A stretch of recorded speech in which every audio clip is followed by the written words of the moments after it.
നമസ്കാരം. ഇന്നത്തെ news time നോക്കാം. ആദ്യം തലക്കെട്ടുകൾ. പൂച്ച കുറുകെ ചാടിയതിനെ തുടർന്ന് വാഹനാപകടത്തിൽ പരിക്കേറ്റ വീട്ടമ്മ മരിച്ചു. കൊടുങ്ങല്ലൂർ ലോകമല്ലേശ്വരം പനാണ്ടിവലയിൽ ബിനീഷിന്റെ ഭാര്യ 32 വയസ്സുള്ള സുമിയാണ് മരിച്ചത്.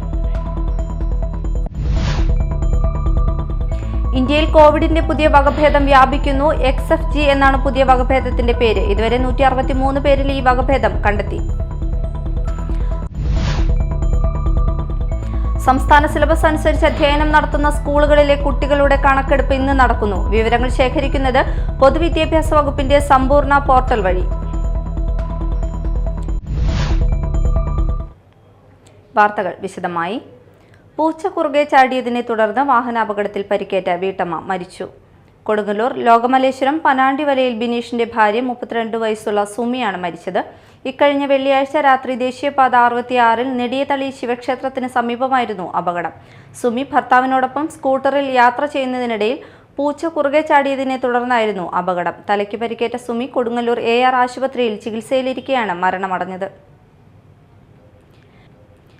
ഇന്ത്യയിൽ കോവിഡിന്റെ പുതിയ വകഭേദം വ്യാപിക്കുന്നു. XFG എന്നാണ് പുതിയ വകഭേദത്തിന്റെ പേര്. ഇതുവരെ 163 പേരിലാണ് ഈ വകഭേദം കണ്ടെത്തിയത്. കേന്ദ്ര ആരോഗ്യ മന്ത്രാലയ കണക്കുകൾ പ്രകാരം കഴിഞ്ഞ 48 മണിക്കൂറിനുള്ളിൽ 769 പേർക്കാണ് കോവിഡ് സ്ഥിരീകരിച്ചത്. ഇതോടെ ഇന്ത്യയിൽ സജീവമായ കോവിഡ് കേസുകളുടെ എണ്ണം 6000 കടന്നു. റീകോമ്പിനന്റ് XFG വകഭേദത്തിന് 4 പ്രധാന സ്പൈക്ക് മ്യൂട്ടേഷനുകൾ ഉണ്ട്. കാനഡയിൽ വകഭേദം സ്ഥിരീകരിച്ചതിനു ശേഷം ആഗോളതലത്തിൽ കോവിഡ് അതിവേഗം വ്യാപിച്ചതായി ദി ലാൻസെറ്റ് ജേണലിലെ ഒരു ലേഖനം പറയുന്നു.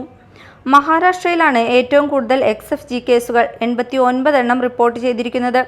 തൊട്ടുപിന്നിൽ തമിഴ്നാടാണ്. 16 കേസുകളാണ് തമിഴ്നാട്ടിൽ റിപ്പോർട്ട് ചെയ്തത്.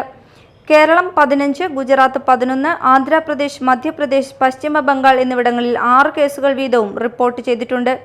ഇതിൽ 159 കേസുകൾ മെയ് മാസത്തിലും ഏപ്രിൽ, ജൂൺ മാസങ്ങളിൽ 2 വീതം കേസുകളുമാണ് റിപ്പോർട്ട് ചെയ്തത്.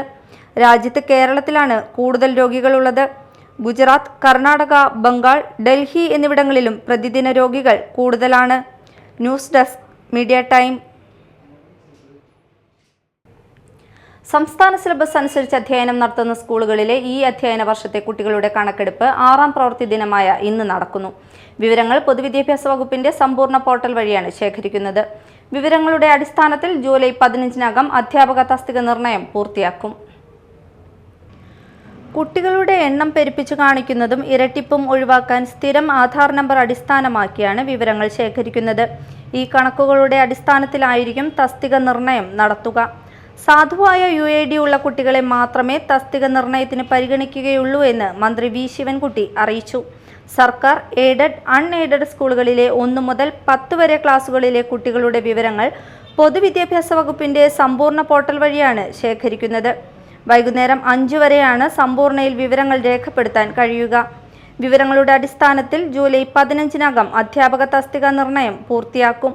UID ഇല്ലാത്തതിന്റെ പേരിൽ ഒരു കുട്ടിക്കും സ്കൂൾ പ്രവേശനമോ യൂണിഫോം, ഉച്ചഭക്ഷണം, സ്കോളർഷിപ്പ് തുടങ്ങിയ ആനുകൂല്യങ്ങളോ നിഷേധിക്കില്ലെന്ന് മന്ത്രി പറഞ്ഞു.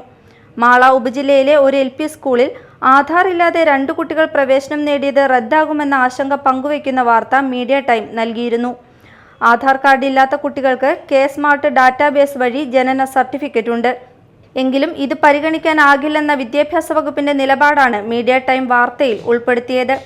ആധാർ നിർബന്ധമാക്കരുത് എന്ന വിവിധ കോടതി വിധികൾ ഉണ്ടെങ്കിലും അതൊന്നും മുഖവിലക്കെടുക്കാൻ സർക്കാരോ വകുപ്പോ തയ്യാറാവുന്നില്ല എന്നും മീഡിയ ടൈം ചൂണ്ടിക്കാട്ടിയിരുന്നു. News desk, media time. Mala സാംസ്കാരിക വേദി RVG LP സ്കൂൾ കുരുവിലശ്ശേരിയിലെ LKG മുതൽ 4ാം ക്ലാസ് വരെയുള്ള വിദ്യാർത്ഥികൾക്ക് സൗജന്യമായി പഠനോപകരണങ്ങൾ വിതരണം ചെയ്തു. മാള ബ്ലോക്ക് പഞ്ചായത്ത് പ്രസിഡന്റ് രേഖ ഷാൻഡി വിതരണോദ്ഘാടനം നിർവഹിച്ചു. സലാമിക്ക പറഞ്ഞു, ഈ സാംസ്കാരിക വേദി തുടക്കം ഇവിടെ നിന്നാണ്. ഒരു പുതിയ സംഘടന രൂപീകരിച്ച തുടക്കം. അപ്പോൾ ഇവരെല്ലാവരും വിവിധ സംഘടനകളിൽ പ്രവർത്തിക്കുന്നതാണ്. അപ്പോൾ നമ്മുടെ കുട്ടികൾക്ക് ഇങ്ങനെ ഒരു ബാഗ് നൽകാൻ ഇതിനോട് സന്മനസ് കാണിച്ച ഇവർക്ക് അഭിനന്ദനങ്ങൾ, ആശംസകൾ അറിയിക്കുന്നു. അതുപോലെ തന്നെ നമ്മുടെ മക്കൾ പുതിയ ബാഗ് കൊണ്ടുപോയി നന്നായി പഠിച്ച് നല്ല മിടുക്കികളായി തീരട്ടെ എന്ന് ആശംസിച്ചുകൊണ്ട് ഞാൻ മാള സാംസ്കാരിക വേദി പ്രസിഡന്റ് സലാം ചൊവ്വര അധ്യക്ഷത വഹിച്ചു. സ്കൂൾ പ്രധാനാധ്യാപിക Bindu, vice president Ajmal Babu, KV Thomas, CJ Siju, Sadasivan Chakkanali, Divya എന്നിവർ സംസാരിച്ചു. മാള പള്ളിപ്പുറം വിശുദ്ധ അന്തോണീസിന്റെ തീർത്ഥാടന കേന്ദ്രത്തിൽ വിശുദ്ധ അന്തോണീസിന്റെ മരണ തിരുനാൾ ആഘോഷിച്ചു. പ്രസിദ്ധേന്തി വാഴ്ച, വിശുദ്ധ കുർബാന, നൊവേന, ആരാധന, ദിവ്യകാരുണ്യ പ്രദക്ഷിണം എന്നിവ നടന്നു. ഫാദർ ജോളി തപ്പലോടത്ത് ചടങ്ങുകൾക്ക് മുഖ്യ കാർമ്മികത്വം വഹിച്ചു. എല്ലാ പ്രാർത്ഥനകളും ആശംസകളും സ്നേഹത്തോടെ വിനയപ്പെടുന്നതായിരുന്നു. നിങ്ങളുടെ കാര്യങ്ങൾ നെഞ്ചത്തോട് ചേർത്ത് പിടിച്ച് മുഖത്തോട് മുഖം നോക്കി സ്തുതി പറഞ്ഞതാണ് പുഞ്ചിരിയോടുകൂടി. ഒരമ്മ 9 ചൊവ്വാഴ്ച അന്തോണിസിന്റെ ദേവാലയത്തിൽ വന്ന് കണ്ണീരോട് പ്രാർത്ഥിക്കാൻ ഒന്നേ കാര്യമുള്ളൂ. +2 വരെ അമ്മയുടെ പുറകിൽ കയ്യിലൊക്കെ പിടിച്ച് നടന്ന മകള് +2 കഴിഞ്ഞ് ഡിഗ്രി പഠനം, ഉന്നത പഠനമൊക്കെ പോയിട്ട് പിന്നെ പള്ളിയില്ല, ഈശോയില്ല, ജപമാലയില്ല, കുർബാനയില്ല, ഒന്നുമില്ല. പക്ഷെ ഇവരുടെ കൂട്ടുകാരാകട്ടെ അച്ഛന്മാരാണ്, സിസ്റ്റേഴ്സാണ്, എല്ലാ നേതാക്കളുടെ കൂട്ടുകാരാണ്. പക്ഷെ പള്ളിയിൽ വന്ന് കുർബാന കൊണ്ടില്ല. അമ്മ ചോദിച്ചു, എന്താ മോളെ പള്ളിയിൽ പോകുമ്പോ എല്ലാ ദിവസവും കൂടി പറഞ്ഞതല്ലേ? അമ്മ അവള് പറയുന്നത്, ഞാൻ ഇത്രയും നാൾ പള്ളിയിൽ പോയി, ഇനി ഞാൻ പുറത്തുനിന്ന് ഒന്ന് വളരെയധികം കാര്യങ്ങൾ, പുറമെയുള്ള കാര്യങ്ങളൊക്കെ ഏർപ്പെടേണ്ടി. ഈ അമ്മ കണ്ണീരോടെ വേദനയോടെ പുണ്യാളെ എങ്ങനെയൊക്കെ 9 ആഴ്ച മുടങ്ങാതെ ചൊവ്വാഴ്ച പുണ്യാളെ. തുടർന്ന് ഊട്ടുനേർച്ച വിതരണം നടന്നു. നിരവധി വിശ്വാസികൾ പങ്കെടുത്തു. സംസ്ഥാനത്ത് ട്രോളിംഗ് നിരോധനം പ്രാബല്യത്തിൽ. ജൂലൈ 31 വരെ 52 ദിവസമാണ് നിരോധനം. അർദ്ധരാത്രി 12 മണിയോടെയാണ് ട്രോളിംഗ് നിരോധനം നിലവിൽ വന്നത്. യന്ത്രവൽകൃത ബോട്ടുകൾക്ക് മത്സ്യബന്ധനത്തിന് സമ്പൂർണ്ണ വിലക്കാണ് ഏർപ്പെടുത്തിയിരിക്കുന്നത്. അതേസമയം പരമ്പരാഗത രീതിയിലുള്ള മത്സ്യബന്ധനത്തിന് അനുമതിയുണ്ട്. സംസ്ഥാനത്ത് ട്രോളിംഗ് നിരോധനം ആരംഭിച്ചു. ജൂലൈ 31 വരെ നീളുന്ന 52 ദിവസത്തെ നിരോധനമാണ് അർദ്ധരാത്രിയോടെ നിലവിൽ വന്നത്. പ്രജനന കാലത്ത് മത്സ്യസമ്പത്ത് നിലനിർത്തുന്നതിന് വേണ്ടിയാണ് ട്രോളിംഗ് നിരോധനം. യന്ത്രവൽകൃത ബോട്ടുകൾ ഉപയോഗിച്ചുള്ള മത്സ്യബന്ധനത്തിന് സമ്പൂർണ്ണ വിലക്കാണ്. എന്നാൽ പരമ്പരാഗത യാനങ്ങൾക്ക് കടലിൽ പോകാൻ അനുമതിയുണ്ട്. നിയന്ത്രണങ്ങളോട് മത്സ്യത്തൊഴിലാളികൾ സഹകരിക്കണമെന്ന് ജില്ലാ ഭരണകൂടങ്ങൾ അറിയിച്ചു. ചരക്കുകപ്പൽ അപകടം, കാലവർഷം എന്നിവയെ തുടർന്നുള്ള നിയന്ത്രണങ്ങൾക്ക് പിന്നാലെയാണ് ട്രോളിംഗ് നിരോധനവും എത്തുന്നത്.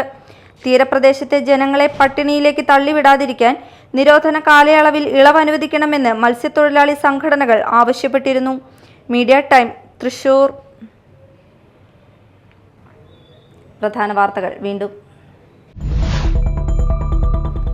പൂച്ച കുറുകെ ചാടിയതിനെ തുടർന്ന് വാഹനാപകടത്തിൽ പരിക്കേറ്റ വീട്ടമ്മ മരിച്ചു. കൊടുങ്ങല്ലൂർ ലോകമല്ലേശ്വരം പനാണ്ടിവലയിൽ ബിനീഷിന്റെ ഭാര്യ 32 വയസ്സുള്ള സുമിയാണ് മരിച്ചത്. ഇന്ത്യയിൽ കോവിഡിന്റെ പുതിയ വകഭേദം വ്യാപിക്കുന്നു. XFG എന്നാണ് പുതിയ വകഭേദത്തിന്റെ പേര്. ഇതുവരെ 163 പേരിൽ ഈ വകഭേദം കണ്ടെത്തി. സംസ്ഥാന സിലബസ് അനുസരിച്ച് അധ്യയനം നടത്തുന്ന സ്കൂളുകളിലെ കുട്ടികളുടെ കണക്കെടുപ്പ് ഇന്ന് നടക്കുന്നു. വിവരങ്ങൾ ശേഖരിക്കുന്നത് പൊതുവിദ്യാഭ്യാസ വകുപ്പിന്റെ സമ്പൂർണ്ണ പോർട്ടൽ വഴി. ഇതോടെ ന്യൂസ് ടൈം സമാപിച്ചു. നമസ്കാരം.